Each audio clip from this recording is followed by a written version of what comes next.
Olá, professores que nos assistem, é um prazer estar com vocês para esta pré-aula da nossa Escola Bíblica.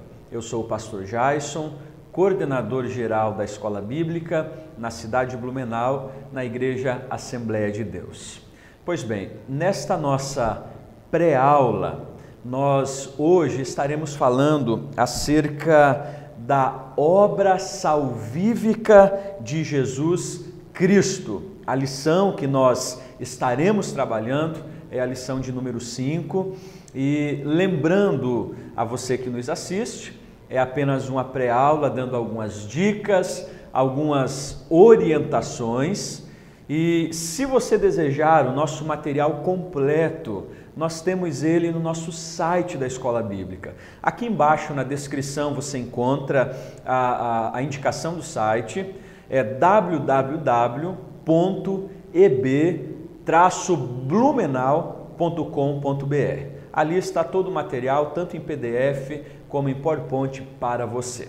Pois bem, a nossa aula de número 5 estará tratando sobre uma temática de suma importância, que é acerca da obra salvífica de Jesus Cristo.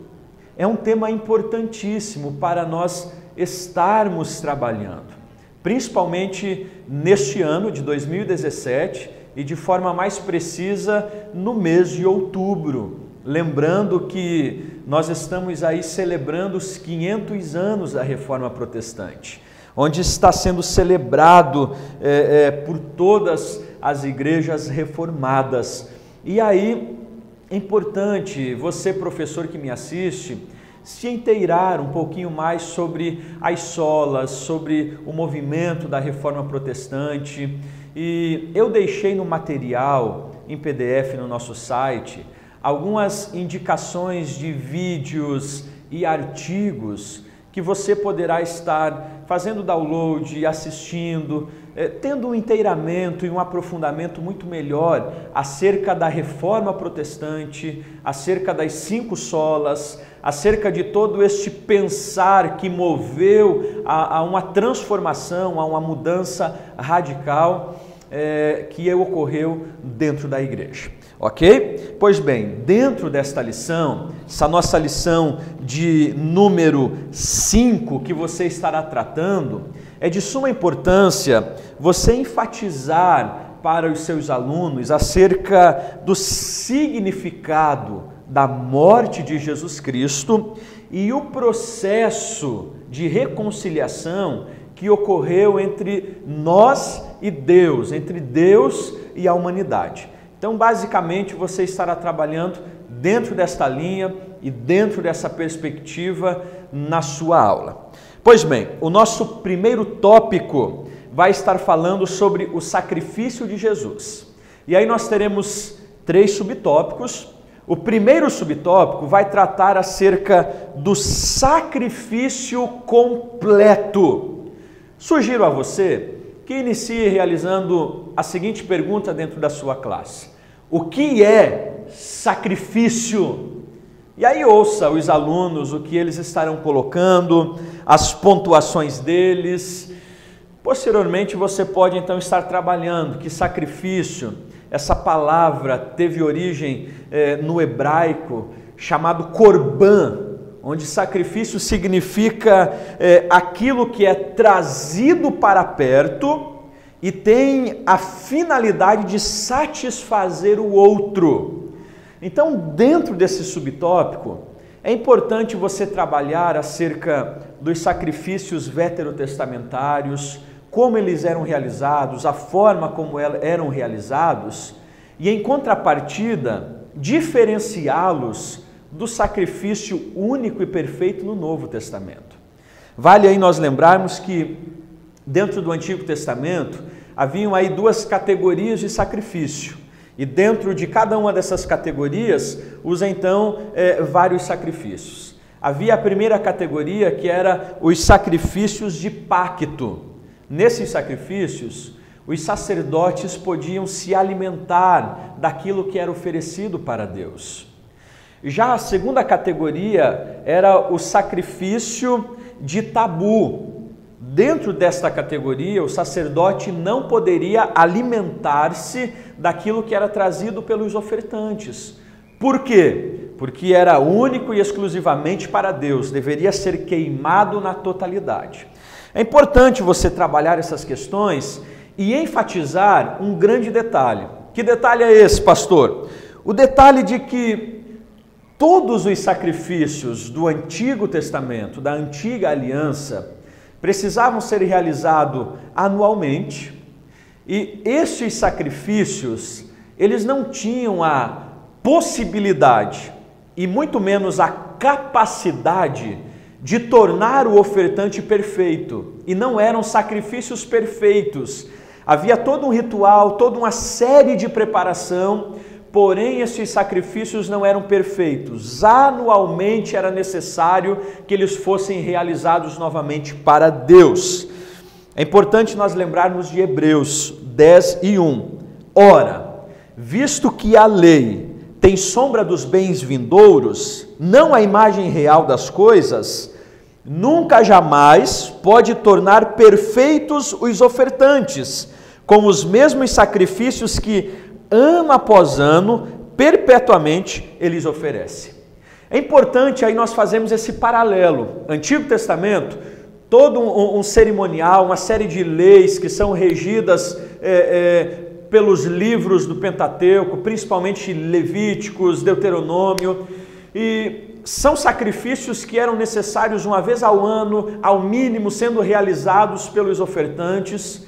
Porém, em contrapartida, no Novo Testamento, nós vamos encontrar Jesus Cristo realizando um único sacrifício, uma única vez, agora um sacrifício perfeito, onde não há necessidade de que todo ano se realize novamente, porque foi um sacrifício perfeito, um sacrifício que possibilita a perfeição daqueles que vivem em Cristo Jesus.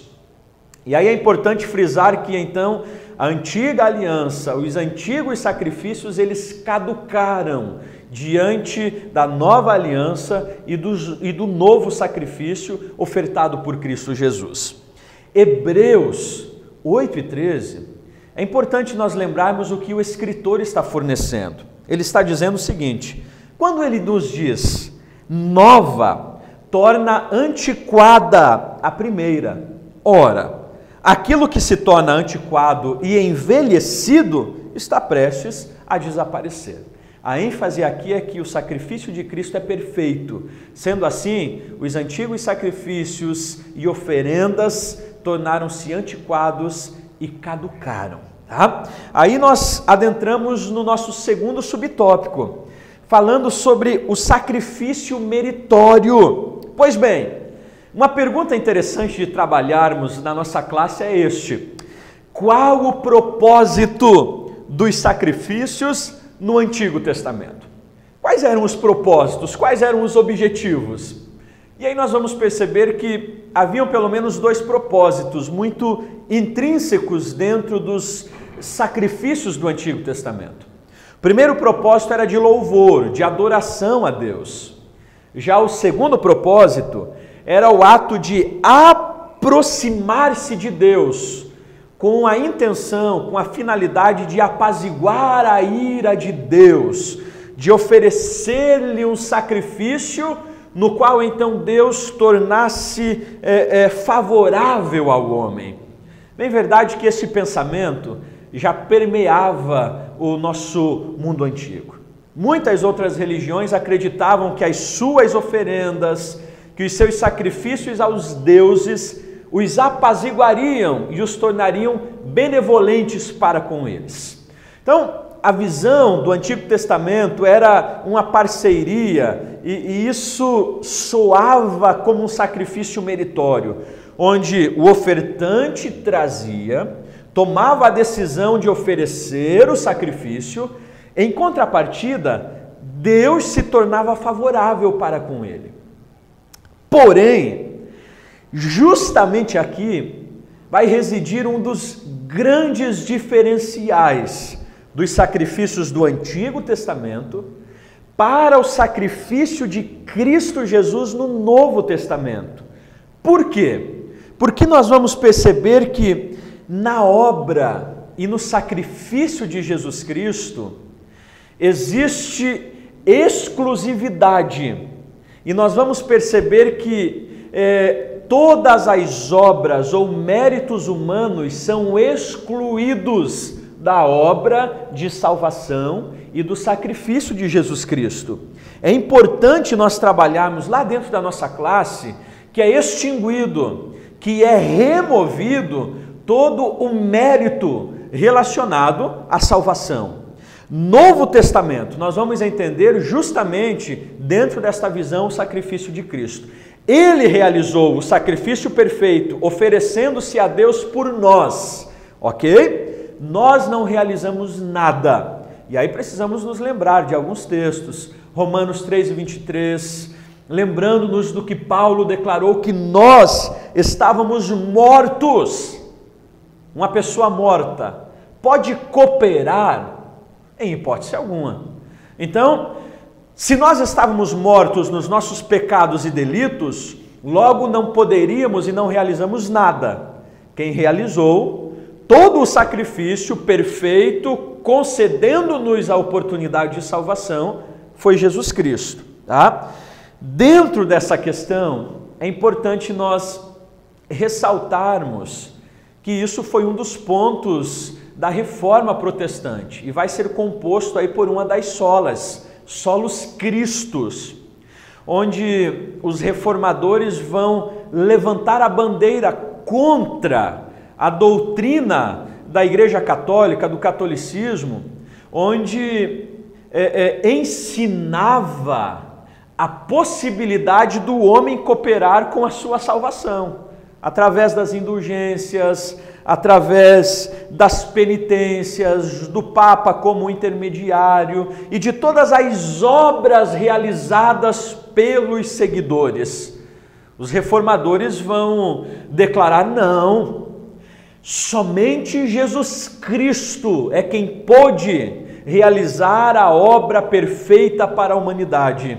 E a salvação em Cristo Jesus não possibilita auxílio humano. Dessa forma, os reformadores estavam gritando: Solus Christus, Solus Christus, na ideia de que somente Jesus Cristo. É importante ressaltar, se você assim puder, está aqui no nosso slide, o que Lutero vai chamar de a teologia da cruz versus a teologia da glória. Em Heidelberg, Lutero vai, 6 meses após o início da reforma, 15 de outubro, Lutero vai trabalhar acerca desta temática com alguns monges.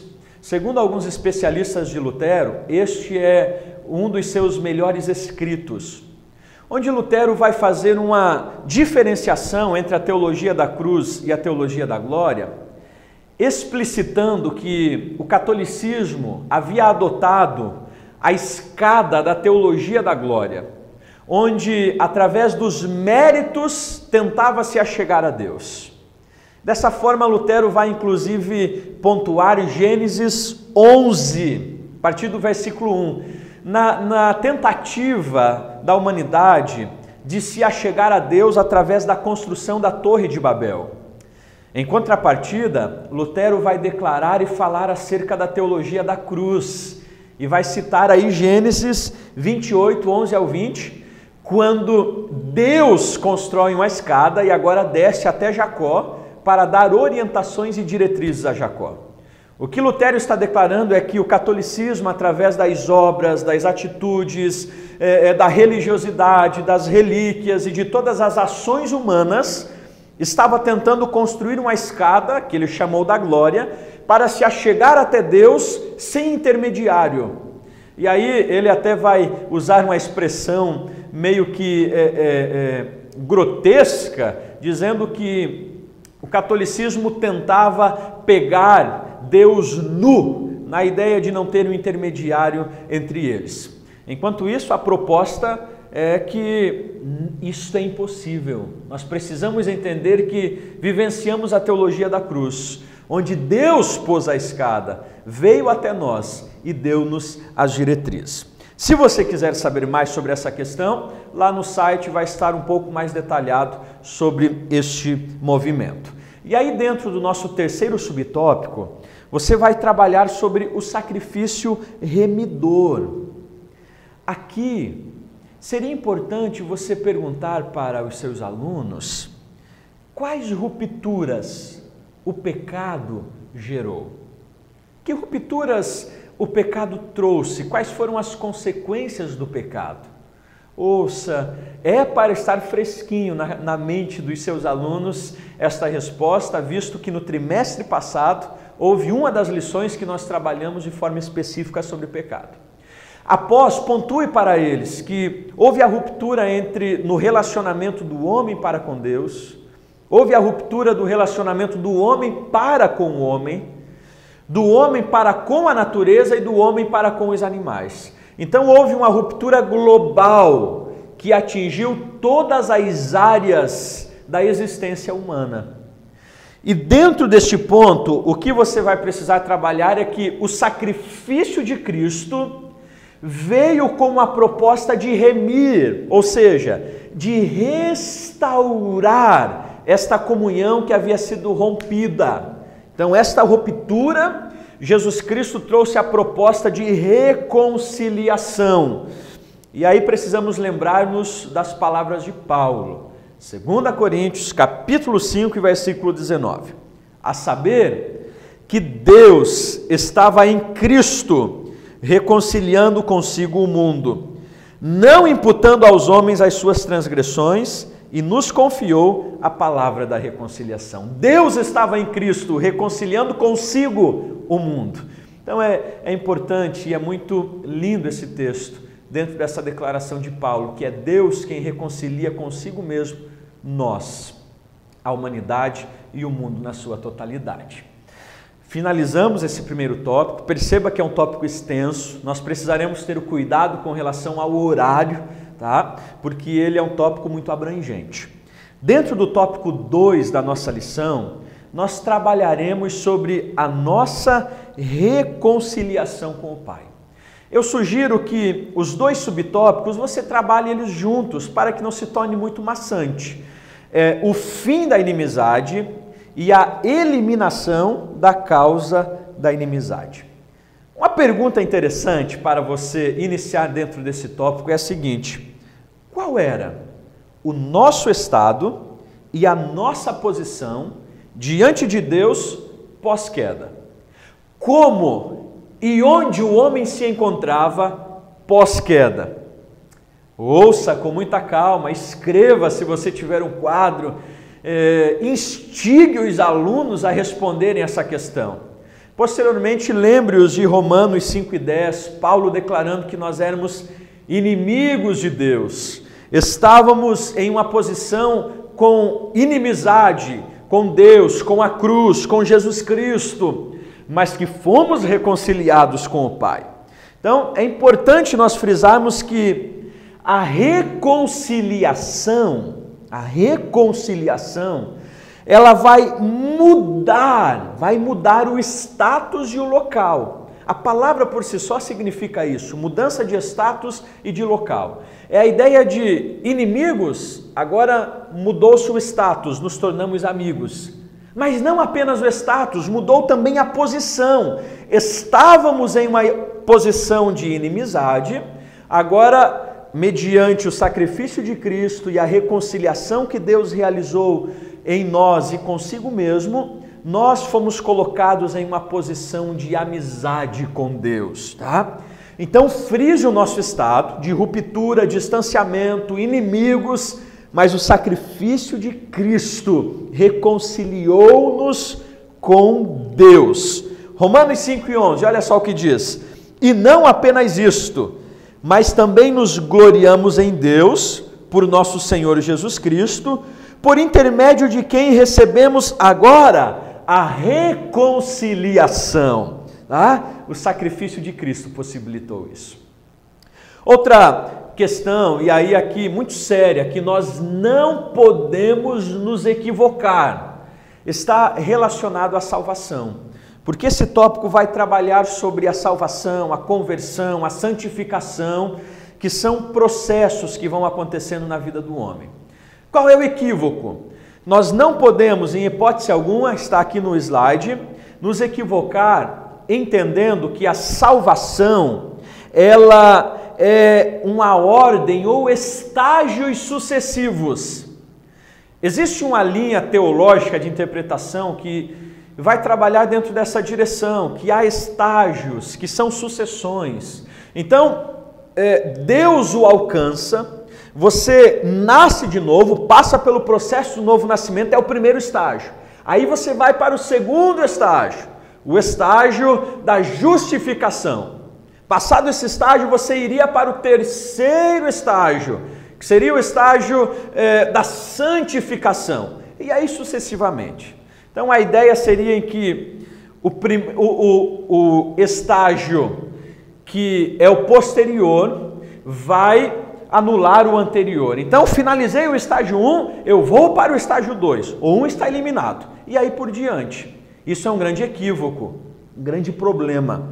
Eu trouxe uma imagem que está aqui no Data Show e você pode perceber, essa imagem é uma idealização do teólogo Anthony Hoekema, um escritor que já escreveu alguns livros pela editora Cultura Cristã. Um dos livros fala sobre Apocalipse e é um ótimo teólogo. E ele vai nos trazer essa grande ideia, ou ele é um dos defensores desta interpretação teológica. Do quê? De que a salvação é unitária e possui vários aspectos. Segundo Anthony, ele vai declarar que a salvação deve ser vista como uma experiência unitária que envolve diversos aspectos que começam e continuam simultaneamente.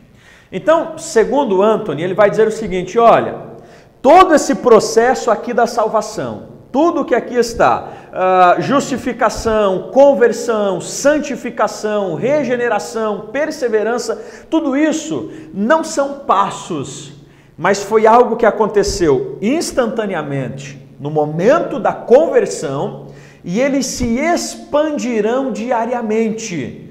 Um não dará lugar ao outro, não é algo sucessivo, mas são as faces. O que ele vai chamar é que são as faces da salvação. A salvação possui várias faces, nas quais foram imputadas em nós e elas vão ser ampliadas diariamente. Então, precisamos trabalhar isso dentro da nossa classe. E aí, claro, poderá surgir uma outra pergunta. Após a conversão, ainda está dentro desse subtópico, somos santos? Lance essa pergunta para a sua classe. Ouça os seus alunos e posteriormente diga: sim, somos santos, porém somos santos pecadores. Nós precisamos, professores, frisar muito bem que a salvação, a conversão, ela não eliminou a velha natureza da nossa vida. Ela não extinguiu, ela não extirpou o velho homem de nós. A diferença é que nós fomos libertos da escravidão da velha natureza e dos velhos desejos. Não vivemos mais sob a escravidão. Somos livres em Cristo, mas a velha natureza continua em nós. E aí pode trabalhar Gálatas 5:16 em diante, falando sobre esta batalha que muitas vezes há entre os nossos desejos carnais e a direção e o fruto do Espírito. Finalizando esse tópico, você vai trabalhar sobre a vivificação. Pois bem, o que trabalhamos nesse tópico? Estávamos mortos, certo? Romanos 5:17. Porém, pelo sacrifício de Cristo, nascemos de novo, fomos reconciliados com Deus, somos novas criaturas, existem benefícios inúmeros para nós, mas aí aqui existe um detalhe. Não são só benefícios, existem responsabilidades. O salvo em Cristo Jesus desfruta de inúmeros benefícios que foram efetuados e disponibilizados através da salvação, mas também carregamos responsabilidades. Uma delas que você poderá trabalhar é a responsabilidade de que as nossas vidas sejam cartas vivas e lidas pelos homens, nas quais anunciem a obra salvadora de Cristo para com a humanidade. Ok? Finalizando esse segundo tópico, você partirá para o terceiro tópico e último, falando sobre a redenção eterna. Dentro desse ponto, nós estaremos analisando sobre pecado e o estado do homem. Pois bem, eu sugiro que você, da mesma forma, trabalhe os dois subtópicos de iguais modo juntos: o estado perdido do pecador e a redenção do pecador. Você pode iniciar com a pergunta básica: o que é pecado? É muito provável que você ouvirá as respostas: pecado é roubar, matar, adulterar, fornicar, mentir, e serão inúmeras as respostas relacionadas a atitudes. Só que aí lembre os vossos alunos que pecado não é e não está restrito apenas à atitude. Calvino declarava o seguinte: o pecado não é simplesmente o nome para atos perversos. Antes é a direção e a inclinação da própria natureza humana em sua condição decaída. Após a queda, cometemos pecado porque somos pecadores. A ideia é o quê? O pecado não são apenas atos. Esses atos, na verdade, são consequências ou exteriorização da nossa natureza caída e pecaminosa, tá? E aí é interessante, após você trabalhar isso, que pecado não é apenas atos, realize outra pergunta. E deveria ser esta pergunta, eu sugiro a você: pecado é só o que praticamos? Se eu não fazer nada, eu posso mesmo assim pecar? É uma pergunta um pouco melindrosa. Deixe-os comentar, deixe-os falar e depois lembre-os de alguns textos. Primeiro, pecado não é apenas atitudes. Eu posso não fazer nada e estar pecando? Sim. Lembro você, Lucas 10:33, a parábola do bom samaritano. Jesus vai declarar ali, e Tiago vai trabalhar dentro da mesma proposta. Quando conhecemos e sabemos que devemos fazer o bem e não o fazemos, nós estamos pecando. Mas existe também uma outra forma de pecarmos sem ser com atitude. Jesus vai falar isso em Mateus 5:28. Quando Jesus diz: olha, se um homem cobiçar, olhar para uma mulher e cobiçar no seu coração, ele já cometeu pecado. Ou seja, não é preciso esse homem adulterar fisicamente, não é preciso ter contato físico, mas se na sua mente ele a cobiçar, então ele já adulterou com ela no seu coração. Então veja, a questão do pecado é muito mais séria e muito mais ampla do que nós podemos imaginar. Finalizando esta questão acerca de pecado, você então pode entrar sobre a nossa realidade pós-queda. Qual era a nossa realidade pós-queda? Pois bem, além de mortos, como Paulo vai declarar, nós éramos escravos do pecado, escravos dos nossos desejos, escravos das nossas paixões. Dessa forma, vivendo afastados de Deus e condenados à eternidade longe dele. João 8,34, Jesus vai dizer o seguinte: em verdade vos asseguro, todo aquele que pratica o pecado é escravo do pecado. Este texto, na verdade, aponta para a nossa realidade pós-queda. Todo homem que não foi alcançado por Cristo, este homem está debaixo da escravidão do pecado, dos seus desejos, condenado a uma eternidade longe de Deus. A questão que nós deveríamos pensar com os nossos alunos é a seguinte: o que eu posso fazer para mudar esta situação? Lance a eles essa pergunta. O que alguém, ou o que o homem, o que a humanidade poderia fazer para mudar esta situação? E aí talvez a resposta assuste um pouco, mas é absolutamente nada. Não existe nada que eu possa fazer ou deixe de fazer para alcançar a salvação. A salvação não é mérito. Lembra da escada da glória que Martinho Lutero comentou? Pois é.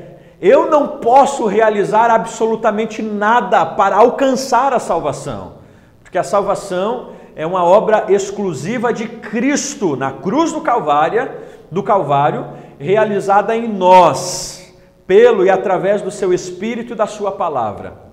Quando Jesus está conversando com Nicodemos, lá no Evangelho de João 3, Jesus vai dizer: ô Nicodemos, lembrando, Nicodemos era um religioso, mestre da lei, alguém que procurava obedecer os preceitos, obedecer os mandamentos, ensinava, um homem de moral, ética, religioso. Mas Jesus diz para ele: Nicodemos, se você não nascer da água e do Espírito, você não pode ver o reino dos céus. Ou seja, o novo nascimento é um processo que é realizado pelo Espírito, através da palavra, na vida do homem. Então nós não podemos realizar nada neste quesito de alcançarmos a salvação, porque é Deus quem nos alcança através de Cristo Jesus. Aí justamente vem a ideia que a nossa lição vai propor, a ideia de remissão, ou seja, através do sacrifício de Cristo, Ele nos remiu, Ele nos libertou do cativeiro, Ele arrancou o cativeiro que estava sobre nós, do pecado, dos nossos desejos, e nos deu liberdade em Cristo Jesus. E aí, claro, 1 Pedro 1,18 vai pontuar isso muito bem. Somos livres em Cristo Jesus. O terceiro subtópico deste nosso último tópico é uma redenção plena. O que trabalharemos aqui? Professor, é importante nós pontuarmos que fomos libertos em Cristo Jesus. Porém, esta libertação não nos oferece apenas benefícios presentes e para este século, mas que a libertação, a obra de sacrifício de Cristo, nos possibilita uma vida eterna com Deus.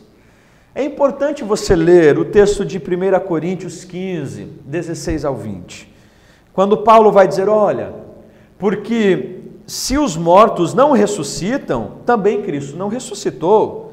E se Cristo não ressuscitou, é vã a vossa fé, e ainda permanecei nos vossos pecados. E também os que dormiram em Cristo estão perdidos.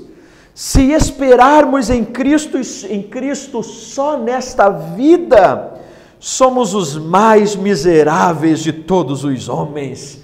Agora olha o versículo seguinte que Paulo declara: mas de fato, Cristo ressuscitou dentre os mortos e foi feito as primícias dos que dormem.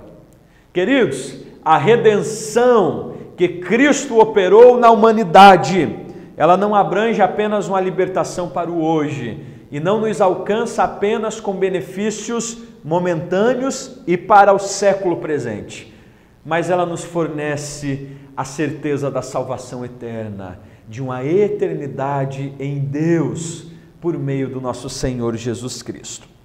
Agora, finaliza esse subtópico lembrando o seguinte: nós também não podemos viver apenas com a expectativa do futuro. Existe um problema. Alguns que acreditam que é só o aqui, só o agora, e esquecem que existe muito mais no futuro, mas alguns que só pensam no futuro, na eternidade, naquilo que vão viver lá, e se esquecem que podem iniciar uma vivência dos benefícios oferecidos por Cristo no aqui e no agora. Que o presente momento seja apenas o degustar daquilo que viveremos completa e plenamente na eternidade com Deus. E aí eu finalizo, a minha conclusão é o texto de Romanos 11:33. Porque dele, e por ele, e para ele são todas as coisas. Glória, pois, a ele eternamente. Amém. Queridos, estávamos mortos, oprimidos e escravizados pelo pecado e pelos nossos desejos. Cristo, pelo seu sacrifício, nos resgatou, nos libertou, nos ofereceu uma nova vida e ainda a promessa de vida eterna. Não devemos ter outro sentimento a não ser este, o sentimento de gratidão diariamente pelo tão alto benefício da salvação que fomos alcançados por meio de Cristo Jesus. Espero que esta aula, esta pré-aula tenha servido de proveito para você, para a sua aula, para o seu preparo. Mais dicas e o material completo está no nosso site. Você pode estar ali entrando, fazendo download dos subsídios e eu acredito que será enriquecedor para a sua aula. Que Deus te abençoe em Cristo Jesus.